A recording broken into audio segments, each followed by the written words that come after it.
Je me nomme Tommy Godette. Je suis animateur et je me retrouve au micro ce soir avec Maxime Paquette et Tommy Colin-Vallée, deux humains de qualité qui vont développer un petit peu plus sur leurs credentials. Moi j'ai pas la même ferrure, mais j'ai la curiosité et l'envie de garder les ponts de communication ouverts entre toutes les castes de la société, on pourrait dire. Donc, voilà, bienvenue à Le Tour d'Ivoire. Aujourd'hui, j'ai l'impression que Maxime va être mieux équipé que moi pour résumer quel sera le sujet de l'émission. Maxime Paquette. Bon, ben, salut tout le monde. Merci, Tommy. Merci de nous avoir considérés comme humains de qualité. Ça fait toujours chaud au cœur là, d'entendre ça. Euh, en fait, là, comme pour les dernières fois, moi, je suis ici à titre personnel là, pour avoir une discussion là, avec vous. Mais à titre de formation, j'ai une formation de psychologue. Je suis psychologue du travail le plus précisément.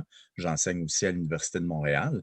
Et puis aujourd'hui, ben, je vais laisser Tommy compléter, mais on voulait discuter des aspects un peu plus politiques ou des côtés un peu plus paranoïdes là, derrière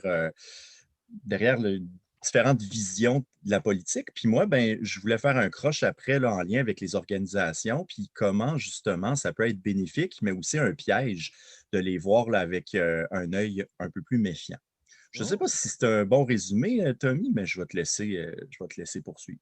Ben oui, c'est très bien, hein. On va partir là-dessus. Donc, sur l'idée aussi de paranoïa qui est quand même assez importante pour ce qui est du discours complotiste. Puis, moi-même, donc doctorant en psychologie, hein, comme je l'ai déjà mentionné dans le passé très proche, mais peu de gens le savent, j'ai aussi fait des études avant même la psychologie en histoire aussi. Donc, j'ai fini un bac en histoire.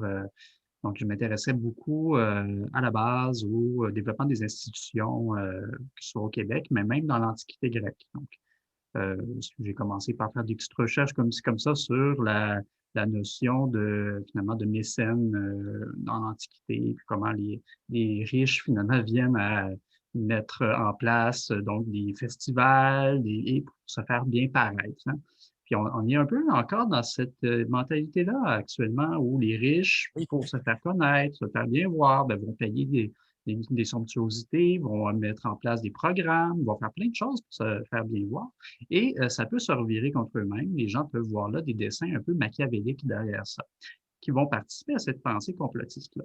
Donc aujourd'hui, mon propos part aussi d'un essayiste, d'un historien, donc américain qui s'appelle Richard Hofstadter, qui, lui, dans les années 60, a publié un papier dans le magazine Harper lui qui commente un peu cette montée de la droite aux États-Unis déjà à l'époque, hein, c'est pas récent, on n'est pas dans une nouveauté actuellement. Puis pour lui, ce qu'il voyait, c'est justement l'émergence de ce discours complotiste-là. Il essayait de le théoriser, d'essayer d'expliquer pourquoi les gens y en viennent à avoir ce type de pensée-là.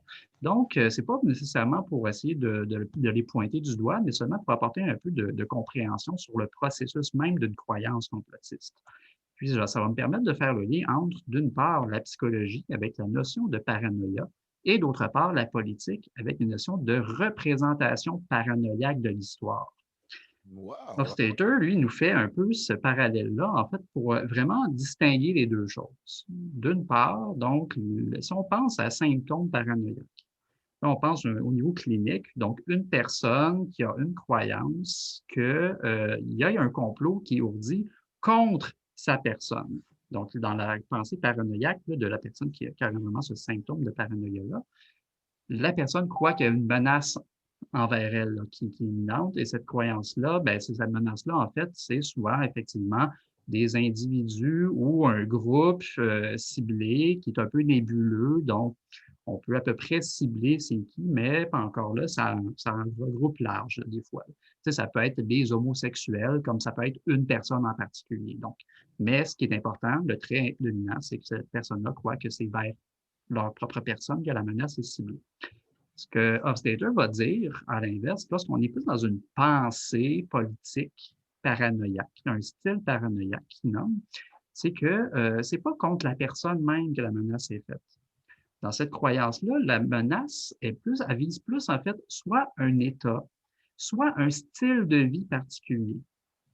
Donc, il y a encore une fois le trait qu'il y a un groupe à peu près ciblé de gens. Donc, une espèce de machination malveillante qui regroupe quand même plusieurs personnes, plusieurs institutions et qui participe d'une volonté propre à ce groupe-là à finalement vouloir changer ou mettre à mal soit un état ou un style de vie.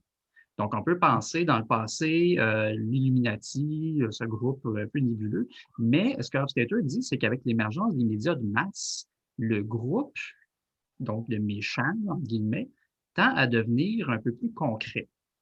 Maintenant, on ne va pas cibler des entités moins bien définies que vraiment des personnalités fortes ou des groupes très, très bien circonscrits. Donc, ça peut être un président, ça peut être un PDG de compagnie, ça peut être donc Bill Gates, par exemple, en est un élément assez concret là. C'est Donc, maintenant, on en vient vraiment à cibler une personne en tant que telle, mais je pense que l'élément qui est très important dans sa pensée, c'est que ça cible non pas les personnes individuellement, mais un style de vie qui est menacé et qui implique donc qu'il faut absolument faire quelque chose ici, maintenant.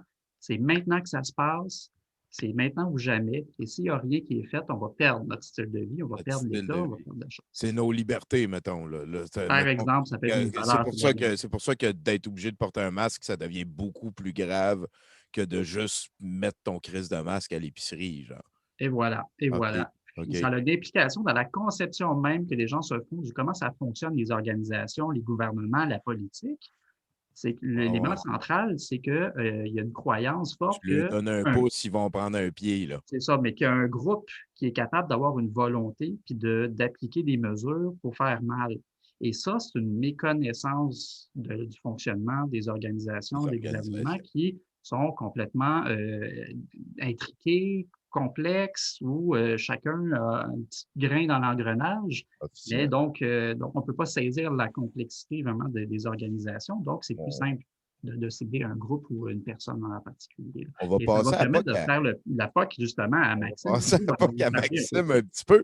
On va y revenir, c'est sûr. C'est quand même, me semble, on vient de jouer dans le noyau de bien des affaires, là, me semble.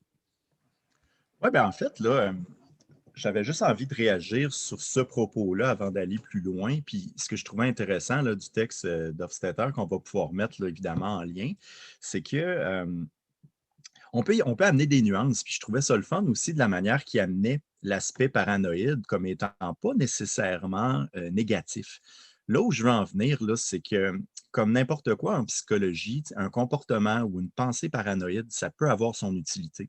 Ça peut même être utile pour la survie. Puis je donne un exemple plate, là, mais tu es à Montréal à 3 heures du matin, en plein milieu d'un parc tout seul, puis tu as 10 000 $ dans tes poches. J'espère que tu pourrais en avoir une pensée paranoïde.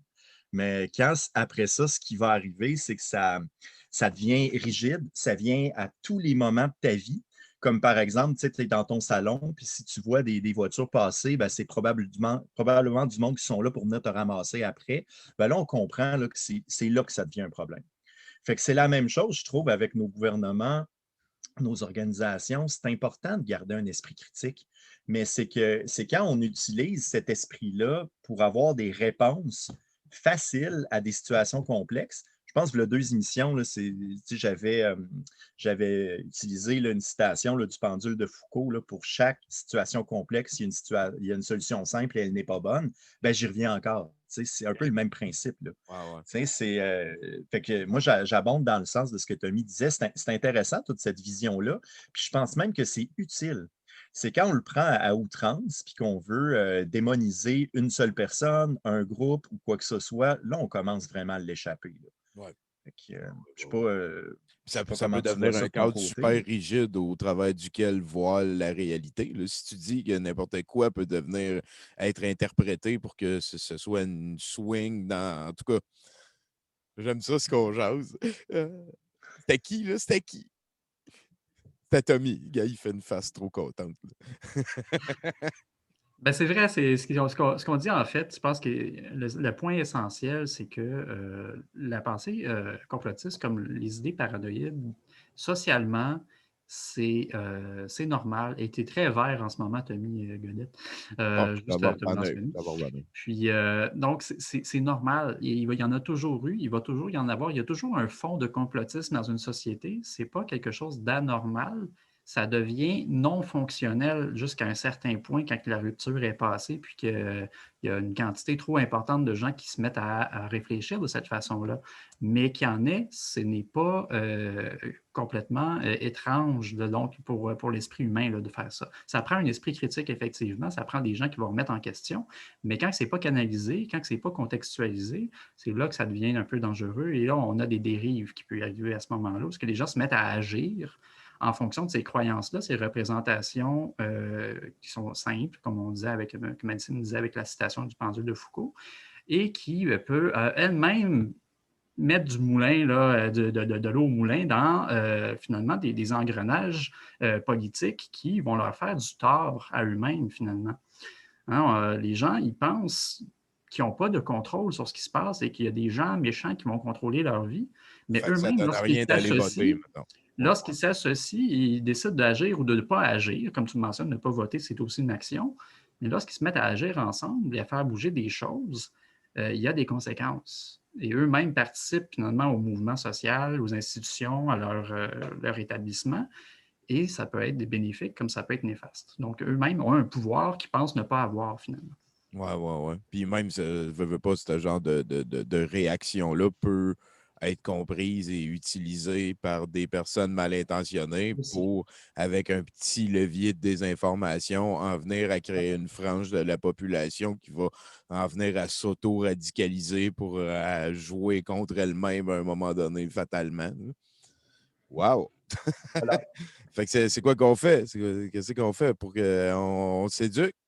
Plus de Sesame Ouais, Street pour tout le monde? je pense que oui. Puis peut-être juste un point, une espèce de disclaimer, parce que je trouverais ça important de le dire en lien avec certaines vidéos qui ont surgi la semaine passée par rapport là, aux difficultés psychologiques, psychiatriques ou quoi que ce soit. Ce qu'on est en train de faire ce soir quand on parle de la pensée paranoïde, je veux juste être extrêmement clair qu'on n'est pas en train de pathologiser toute personne, mettons, qui serait dans la pensée complotiste. Intéressant. C'est-à-dire que c'est une possibilité d'avoir de la méfiance, mais ce n'est pas, par exemple, parce que un moment donné, ces idées-là t'en est séduit ou que ça te fait du bien de le penser, que tu es nécessairement un paranoïaque. Je veux juste vraiment être clair. Là. C'est une nuance Puis, importante, je te remercie, effectivement. Puis on parle de personne en particulier non plus, on parle non, d'exemples. un comportement. Et voilà. Puis ce comportement-là, si vous voulez, j'aimerais ça le relier un petit peu aux organisations, si ça vous va, parce que Bien sûr, on ça est là fait pour ça. partie de ma spécialité. Puis juste vous démontrer à quel point c'est nécessaire. Il faut qu'on aille dans le gris. Là. Fait que si jamais il y en a qui sont un peu plus séduits par le complot puis qui nous écoutent, ben, j'espère que vous allez être contents d'entendre ça. Mais là où je veux aller, c'est que comme psychologue ou comme personne qui veut mieux comprendre des organisations, on a besoin de représentation, de modèles, des modèles théoriques. Puis on pourrait se dire que ces modèles-là, qu'on appelle des heuristiques de pensée ou des manières de voir là, les organisations, les situations, c'est un peu des raccourcis parce que, encore là, les organisations sont très complexes. Et puis, ça peut venir nous biaiser. Fait que dans l'histoire des modèles organisationnels, depuis, je dirais, le début des années 1900, on a vraiment beaucoup évolué dans notre compréhension. Puis là, nous, actuellement, ça nous aide à plein d'affaires. Quand on veut faire un diagnostic, par exemple, pour comprendre qu'est-ce qui ne va pas dans une organisation ou comment on peut la faire avancer davantage, ben, avec comment dire, notre manière de penser ou nos cerveaux qui sont limités, ben, il faut qu'on s'alimente de ce que nos ancêtres ont fait, les autres érudits, si on veut, qui ont pu mettre de l'avant. Fait que sont utiles ces modèles-là. Fait que si je vais aller un peu plus loin, je vais parler ce soir d'un auteur qui s'appelle Gareth Morgan, qui est un Canadien qui a mis de l'avant différents modèles organisationnels ou une manière de voir les organisations. Il a commencé ça dans les années 80, puis pour finir avec son dernier livre dans les années 2000. Puis là où je veux en venir, dans le fond, c'est que notre manière de voir les organisations a vraiment évolué à travers là, les un peu plus de 100 dernières années. Au début, je ne sais pas si vous connaissez l'auteur qu'on appelle Frederick Taylor. celui qui est à la source là, du Taylorisme, l'organisation scientifique du travail, si on veut, ben, dans ce temps-là, on voyait plus les organisations comme des machines, quelque chose de mécanique. On cherchait à ajuster le travail pour que ce soit le plus profitable possible, si on veut. Puis on se rappelle, dans ce temps-là, on sortait des gens des champs, on voulait les envoyer dans des usines, dans des mines pour augmenter ou améliorer plutôt leur qualité de vie. Puis ça fonctionnait. Tu sais, l'idée derrière Taylor, c'est paye ton monde comme du monde. Puis, dans le fond, les humains sont paresseux en général. Fais-les travailler comme du monde, puis ça va bien aller pour toi. Fait que là, je continue. Tu sais, je vais aller assez vite, là. Mais tu sais, non, mais tu sais, c'est parce que c'était correct dans le temps. Puis maintenant, ben, dans les organisations plus mécanistes, on peut facilement penser là, aux chaînes de fast-food, par exemple. Tu sais, McDonald's, là, ça, c'est un exemple là, où est-ce que si tu traites ton organisation comme une machine, ça a des désavantages aussi. Ça a des désavantages, ça déshumanise beaucoup de processus et d'interactions. J'ai vu un documentaire qui disait que c'était le toyotisme qui avait un petit peu comme perverti la vision de Taylor pour après ça amener une espèce de mécanisation à outrance. Là, les gestes étaient calculés, puis le reste et tout et tout.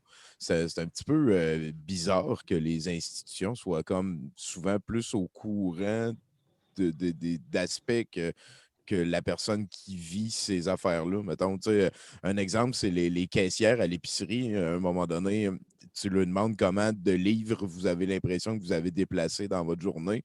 Ils vont dire, je ne sais pas, 1000, 2000. Mais Chris, c'est 50, 60 000 des fois, des livres qui pognent d'une place à l'autre parce qu'ils bougent tout le temps des petits cossins. En tout cas, je trouve que ça faisait un lien, là, mais je n'ai pas rapport. Là. Moi, je ne connais pas ça. C'est un bon lien, c'est un super bon lien, Tommy. Puis juste pour être clair, par exemple, parce qu'on pourrait passer là, 2 émissions là-dessus. Là. Les approches Toyota ou les approches Lean, oui, il y a des portions qui sont issues du Taylorisme, là, comme le temps et mouvement, là, ce que tu as décrit. Là, on calcule le temps que ça prend et compagnie. Okay. Mais le problème avec ça, pourquoi ça a été démonisé aussi, c'est que ça, c'est un autre modèle organisationnel, tout le modèle de culture, c'est que ça peut être très difficile d'importer ces cultures-là. Puis en Amérique du Nord, ça a mal été fait.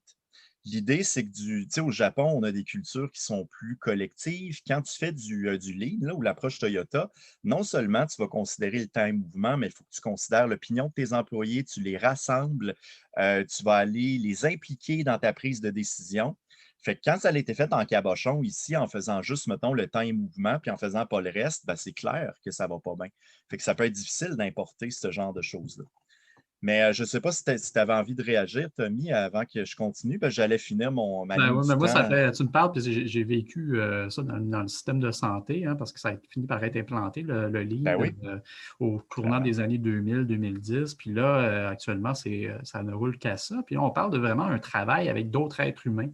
Comment on peut quantifier ce travail-là si on est juste dans le time movement, justement, où finalement, on doit changer 10 couches par minute. Puis, non, j'exagère, là, mais c'est à peu près ça, un peu l'idée derrière. C'est qu'on peut quantifier des gestes avec des humains qui sont comme des entités extrêmement complexes et imprévisibles. Donc, le projet de mécanisation pour justement fabriquer des objets, ça va très bien. Mais lorsqu'on rentre dans les interactions avec les autres êtres humains, ça devient complètement aberrant. Puis ça rentre un peu dans ce que Maxime va dire par la suite, là, avec la domination des organisations. Là. Ben, je vais y arriver dans pas long, parce que c'est ça aussi, tu sais, Tommy Godette, tu disais, ouais, je connais pas beaucoup ça, mais tu nous as donné exactement l'insight qui est important par rapport au modèle organisationnel, c'est que ça te permet de mieux comprendre un aspect de l'organisation du travail, mais ça va rendre obscur un autre côté. Fait qu'avec les modèles mécaniques, là, c'est intéressant d'être capable de bien diviser le travail, de comprendre les chaînes de commande. La bureaucratie vient de ces modèles-là aussi. Mais ce que ça l'avait un peu oublié, tout ça, c'est l'aspect des besoins des personnes. Fait que c'est pour ça que les approches qui ont suivi, qui sont plus organiques, il y en a qui vont les appeler l'école des relations humaines, il y en a d'autres, ça parle de systémique, peu importe, mais l'idée, c'est que là, on va commencer à tenir compte qu'il y a quelque chose qui arrive à l'extérieur de l'organisation, il y a quelque chose qui arrive à l'intérieur. Il faut qu'on considère aussi les besoins des personnes.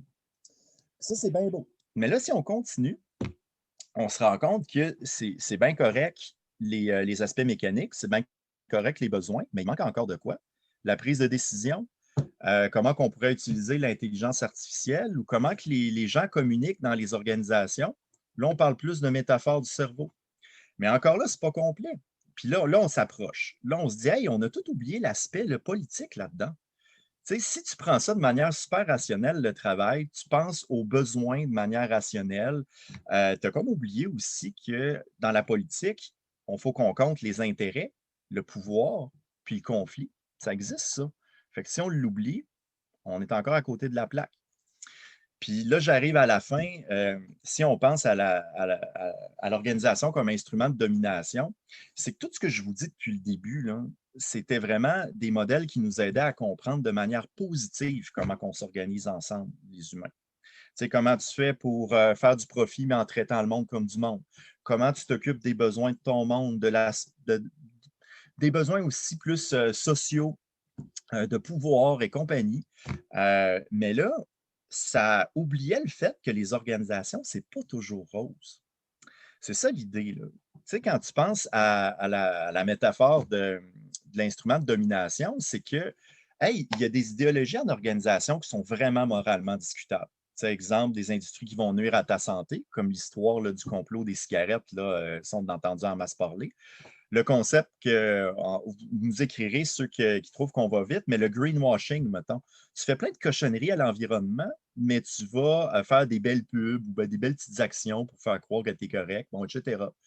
Il y a d'autres côtés super sombres, comme des classes à l'intérieur des organisations, du racisme ou de l'intolérance systémique, de l'exploitation. Tu sais, pensons aux diamants de sang ou des trucs comme ça, où est-ce qu'il y a du monde qui ont été clairement fait faire des trucs pas cool. Puis on pense après ça à tout l'aspect de radicalisation dans les organisations, le nous versus eux, mettons patron, syndicat, des trucs comme ça. Fait qu'il y a une vision très marxiste aussi derrière cette idéologie-là. Puis le problème, puis Morgan en a parlé, puis plein d'autres auteurs aussi ont été du même sens, c'est que c'est nécessaire de voir ce côté-là négatif de l'organisation, mais si tu le distorsionnes, tu vas te retrouver avec des théories conspirationnistes. Contrôle planifié, contrôle, mondialisation, Big Pharma, name it. Fait que, comment dire, ça impliquerait là, que les organisations altruistes, ça n'existe pas. Ça expliquerait qu'il n'y en a pas de chercheurs qui veulent chercher sur des médicaments parce qu'ils ont envie de faire avancer la science. C'est juste de la crosse, là, si tu y vas vraiment trop à Ah, ouais, l'extrême. non, non, non, non. Fait que ça, ben, l'idée, c'est que si tu vas véhiculer une valeur qui est trop d'extrême gauche, c'est pas mieux. Ben Tu sais, non. il faut le nuancer. Fait que c'est un peu long, mon affaire, mais pour vous dire que à chaque modèle qu'on va employer, on va rendre de quoi de plus obscur. Fait que si on pense que la politique est là pour nous dominer, même chose avec les organisations, ben, il y a quelque chose qu'on oublie à côté. Ça ne peut pas être juste ça. Colin, hein, un gros statement. C'est quoi que ça peut être sinon? Ben, Je vais revenir sur ta question de tantôt, Tommy, qui était, je pense, très intéressante. Qu'est-ce qu'on fait? OK. c'est ça, ouais. Éduquer les gens, c'est un début, certainement, pour être capable de reconnaître justement comment que ces organisations-là créent finalement du conflit, créent des choses qui sont un peu néfastes pour la société, mais ce n'est pas la seule chose qu'on peut faire. Je pense qu'une autre chose qui peut être faite, de manière, je dirais, à la fois légale et à la fois politique au sens de organisation des individus pour être capable de faire un contrepoids à ça, là. Donc, d'une part, il faut qu'il y ait un mécanisme de reddition de comptes, je pense, pour les organisations dans lesquelles, s'ils vont trop loin, si ils font des choses qui sont éthiquement douteuses, ils doivent payer finalement pour ça. Ils doivent au moins minimalement être transparents par rapport à ça et être capables d'expliquer leur point là-dessus. Là, ce qui se passe en ce moment, c'est que les gens, je crois, je dis ça sur toute réserve, je crois que les gens ne comprennent pas ce que font les organisations. Je crois que c'est un peu trop opaque. Il y a trop d'organisations et chaque organisation ne fonctionne pas sur le même régime, Ouais. avec les mêmes intérêts, ne font pas les choses de la même façon, puis on dirait qu'ils sont un peu imputables. Donc, ils font ce qu'ils veulent de leur côté. Puis les gouvernements n'ont pas tant de pouvoir là-dessus. Donc, chez l'individu, ça peut finalement créer un sentiment d'impuissance où finalement, il y a juste du mauvais qui se passe dans le monde actuellement. Il n'y a rien. On fait quelque chose de mal, il n'y a pas de conséquences à ça. Et on cherche finalement à punir quelqu'un au bout du compte. pour restaurer l'ordre social. Bill Gates.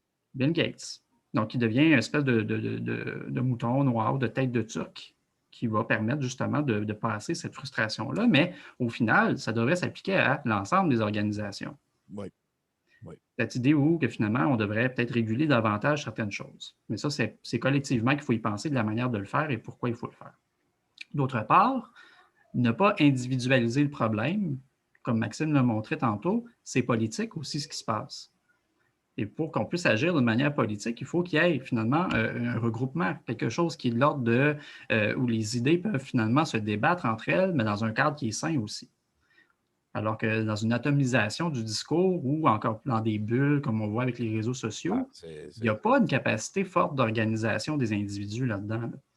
Donc, il n'y a que de la parole, il y a effectivement beaucoup de réflexion qui se fait, mais au niveau concret, là, des actions qui sont prises, bon, on en voit qui ont fait des manifestations. Pour moi, ouais, on peut débattre de l'effet de ces manifestations-là, mais je pense qu'il y a quand même une chose qui est belle là-dedans, c'est que ce désir de se regrouper puis de faire quelque chose. Ça peut être canalisé. Ça, c'est intéressant. Ça, je suis d'accord. Je suis d'accord. Je le mentionne souvent aussi que dans le sens que si les personnes sont motivées et ils veulent agir à changer, à améliorer leur monde, c'est bien mieux je pense que ça va être bien plus simple de comme tasser le focus de Bill Gates pour aller vers va donc voter quelque chose qui a de l'allure, tu sais, ce genre d'affaires-là, plutôt que de dire arrête d'être choqué puis de nier la motivation totalement. Genre. Mais la- quand vous faites une espèce de parallèle entre les organisations puis le gouvernement, ça veut dire qu'on est en train de dire que ça prendrait plus de gouvernement parce que les gouvernements n'ont pas assez accès c'est de la meilleure transparence des entreprises, des meilleurs citoyens corporatifs. Ben, sans se prononcer sur la manière de faire. Une manière de faire, selon son idéologie, ça peut être plus de gouvernement, mais il n'y a pas que ça. Hein. Les libertariens ou encore les anarchistes diraient que c'est vraiment pas ça qu'il faut faire. Ouais. Au contraire, donc il devrait en avoir moins, mais plus d'organisation de la base. Là. Donc, il y a des façons différentes d'arriver au même but, mais quand même, je pense que ce qui regroupe tout ça, c'est qu'il y a au moins une instance, d'une manière ou d'une autre, qui va pouvoir faire un contrepoids puis vérifier que ça se passe bien. Là. C'est peut-être là que, dans le sens, la vérificatrice générale, comme l'instance, c'était elle pendant un bout de temps pour les finances de la province, puis elle était tout seul. On emmène deuxième, puis il faut y plus creux, genre, ce genre d'affaires-là. Il y a toutes sortes d'avenues. Puis, pour continuer, je pense qu'on peut essayer de penser à l'extérieur de la boîte, mais une des premières choses qui peut vraiment être utile, c'est d'éduquer les personnes assez vite sur le plan de la pensée scientifique et compagnie, puis de les aider par rapport à la gestion de toute l'anxiété, la colère qu'il peut avoir en lien avec l'incertitude, l'injustice. Une première chose, c'est qu'il faut qu'on accepte comme société que des absolus, il n'y en aura pas. Donc, la fameuse réponse facile de c'est Big Pharma qui veut tout nous avoir, Ah, c'est ouais, ouais. beaucoup plus compliqué que ça. Il faut comprendre aussi que c'est normal d'avoir des sentiments, des émotions négatives par rapport aux organisations, au gouvernement parfois. On se met à la place d'une personne, par exemple, qui a beaucoup de difficultés financières, qui est à la merci de sa carte de crédit. Il y a plein d'émotions négatives derrière ça qui sont tellement normales. Puis comme on parlait la dernière fois, ben, on cherche à reprendre du contrôle en ayant des explications, en trouvant un coupable et compagnie. Fait que moi, j'ai l'impression qu'il faut avoir aussi un peu confiance comme citoyen que si on bouge, il peut se passer quelque chose. Puis on l'oublie souvent quand il y a des trucs positifs. Je vais juste donner un exemple qui m'est venu en tête aujourd'hui en réfléchissant. C'est que c'est bien beau de dire que Big Pharma est là juste pour nous faire du trouble, puis nous contrôler, puis créer des maladies, puis nous guérir après. Mais on peut voir aussi que quand le mécanisme de régulation est bien employé, il arrive quelque chose. Par exemple, on se rappelle quand on a eu un nono là, il y a quelques années, le Shrikali, je pense qu'il s'appelle, que Ouais. lui avait décidé, là, moi, je vais me mettre à vendre là, des médicaments pour le diabète à un prix qui n'a juste pas rapport. Ben, si ça marchait si bien que ça, Big Pharma, on se le ferait faire à côté. Mais non, l'idée aussi, c'est que plutôt que d'y aller avec un absolu, je pense que c'est important de se concentrer sur des comportements organisationnels spécifiques. Là, ça n'a pas de bon sens. On va vraiment mettre nos forces d'indignation pour lever, aller dans la rue ou quoi que ce soit. Fait que je pense que ça peut être fait, ça. Puis là, on pourrait en sortir des tonnes d'exemples comme ça. Mais, tu sais, d'un autre côté, comme personne, on peut être aussi assez confortable. Tu sais, l'homme, on cherche à avoir un équilibre, une homéostasie, là. Quand ça va bien, tout le monde est un héros, là. Fait que bref, tu sais, je pense que si comme société, on met un peu plus d'importance sur l'aspect de il faut qu'on régule justement nos organisations, puis il faut qu'on parle quand ça ne marche pas, ça peut être intéressant. Mais ça, je ne veux pas aller beaucoup plus loin parce que tu sais, je ne suis pas politicologue, je ne suis pas sociologue non plus. Ces mécanismes-là, je les maîtrise pas tant. Mais de mon côté, je me concentre plus sur le fait que déjà d'accepter qu'il n'y a pas d'absolu, là, c'est super anxiogène, ça. Puis je pense que Effectivement. ça demande de préparer nos enfants là, pour qu'on soit capable après d'avoir un esprit critique, là. Oui, oui, Ça, c'est un aspect qui est pas mal plus difficile, là. oui, oui, je suis très d'accord. Tommy, as-tu d'autres choses à dire là-dessus? Ça fait pas mal le tour, hein, j'ai l'impression, ce qu'on avait à On a dire été dense, pour la moi. question. Moi, si vous me dites que c'est calé là pour le show et qu'on a fini, moi, je pense Ça a que. été un peu. On a été un peu dense aujourd'hui, je pense. Ben oui, ça donne à réfléchir. Il n'y a rien qui vous empêche de Je pense l'écouter que ça plus peut être un fois. début aussi, puis il y a des auditeurs, là, si, ils entendent des choses, puis ils ne sont pas sûrs d'avoir compris aussi des choses, ouvrir le dialogue, poser des questions, on va revenir, puis on va clarifier des aspects aussi qui ont été un peu clarifiés, là. C'est important aussi. Et Tout à fait. voilà, Ben, ben, tu sais, vous nous demandiez de peut-être se concentrer sur un sujet. Ben là, aujourd'hui, je pense que c'est ça, c'était de parler des émotions négatives qui émergent. Puis la manière de traiter ces émotions-là, c'est d'y aller avec une approche un peu plus paranoïde. Puis l'idée, ben, c'est une réponse, puis ça n'en est pas une en même temps. C'est important d'avoir cette attitude-là, mais de l'appliquer à tout, ben, ça devient un problème. Tu sais. Fait que moi, c'est la conclusion que je donnerais. Puis ça serait été le fun qu'on ait une belle réponse de qu'est-ce que tu fais comme ça. Ben, ça serait contre notre propos que d'en donner une solution ben facile. oui, c'est ça. Tout Fait le monde qu'elle va met un venir chapeau bleu, ça va tout régler.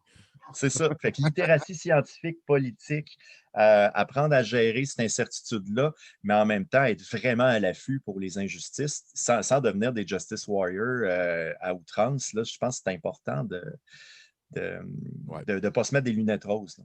Fait que Mais, bref, c'est un bon point aussi ce que Tommy disait, que malgré que ce soit dense, ben, écrivez dans les commentaires, tu sais, posez-nous quelques questions, puis ça va nous aider à voir qu'est-ce qu'on peut jaser la prochaine fois. Puis moi, une chose que j'aime bien poser quand je suis un peu mal pris avec une question trop compliquée, qu'est-ce que vous feriez, vous, à ma place? est-ce que tu as donné un nom à ta plante verte qui est juste en arrière de toi? Non, je peux lancer un concours aussi, hein, donc donnez-moi une suggestion de plante, un nom de plante. J'aime ça. Eh ben, merci beaucoup, les gars. C'était le tour d'ivoire pour cette semaine. Merci à toi, Tommy et Merci Tommy. beaucoup, Tommy. Bye, Maxime. Bye, Bye, à Tommy. plus.